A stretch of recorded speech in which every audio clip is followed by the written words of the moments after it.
আইন শৃঙ্খলা রক্ষায় সহায়তা ও জনকল্যাণমূলক কাজে অনন্য ভূমিকা রাখবে। বিজিবির উন্নয়নে সর্বত্র চেষ্টা অব্যাহত রয়েছে।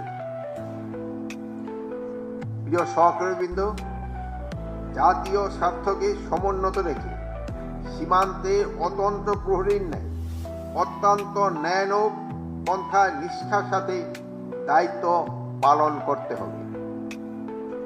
সীমান্ত দিয়ে কোনো মাদক প্রবেশ করবে না। স্পর্শকাতর এলাকাগুলোকে অতিরিক্ত সতর্কতা আনয়ন করতে হবে। সীমান্ত দিয়েও অবৈধ পথে বিজিবির চক্ষু ফাঁকি দিয়ে দেশি কোনো পণ্য বিদেশে পাচার হবে না। যে সকল কর্মকর্তা কর্মচারী চোরাকারবারি ও মাদক পাচারদের সহায়তা করে কিংবা সাহায্য করে তাদের বিরুদ্ধে কঠোর আইনানুগ ব্যবস্থা গ্রহণ করতে হবে। এই ক্ষেত্রে কাউকে কোনো ধরনের ছাড় দেওয়া যাবে না। অধীনস্থ কমান্ড এবং ট্রুপদের কল্যাণে সর্বদা খেয়াল রাখা এবং সজাগ ও সতর্ক থাকতে হবে। একটা জিনিস সবসময় খেয়াল রাখবেন, ডিসিপ্লিন, ট্রেনিং অ্যান্ড ওয়েলফেয়ার তিনটা কিন্তু সাইড বাই সাইড চলতে হবে। ট্রেনিং এর ক্ষেত্রে কোনো ধরনের যেমন কম্প্রোমাইজ করা যাবে না, ডিসিপ্লিনের ক্ষেত্রে সেই ধরনের কোনো ধরনের কম্প্রোমাইজ করা যাবে না, এবং আন্ডার কমান্ডের ওয়েলফেয়ারের দিকে সবসময় খেয়াল রাখতে হবে। শুধু নিজের ওয়েলফেয়ারের দিকে খেয়াল রাখবেন না, আন্ডার কমান্ডের ওয়েলফেয়ারের দিকেও খেয়াল রাখতে হবে। তাদের সমস্যাগুলি সবসময় শুনতে হবে এবং তাদের সমস্যাগুলি যত তাড়াতাড়ি সম্ভব সমাধান করার জন্য চেষ্টা করতে হবে।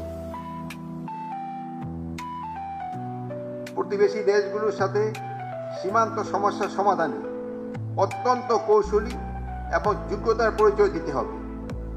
দেশের স্বার্থ শতভাগ রক্ষা করতে হবে। আপনারা জানেন, নির্বাচন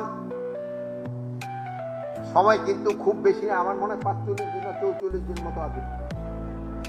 এই নির্বাচন যেন সুস্থ, শান্তিপূর্ণ এবং ফেয়ার এবং উৎসব মুখর হয়, সেই জন্য আপনাদের যত ধরনের প্রস্তুতি নিতে হবে, আপনার প্রশিক্ষণ নিতে হবে এবং এই নির্বাচনটা উৎসব মুখর করার আপনাদের কিন্তু একটা বড় দায়িত্ব, এবং এটা আপনারা ভালোভাবে পালন করবেন এ আমি বিশ্বাস করি, এবং আপনারা এই জাতিকে একটা গ্রহণযোগ্য নির্বাচন উপহার দিবেন এ আমার আশা।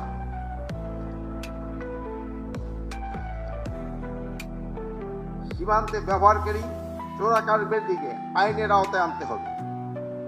সীমান্তে প্রয়োজনে আইন শৃঙ্খলা বাহিনী, জেলা প্রশাসনের সাথে নিবিড় যোগাযোগ রক্ষা করে প্রয়োজনীয় ব্যবস্থা গ্রহণ করতে হবে।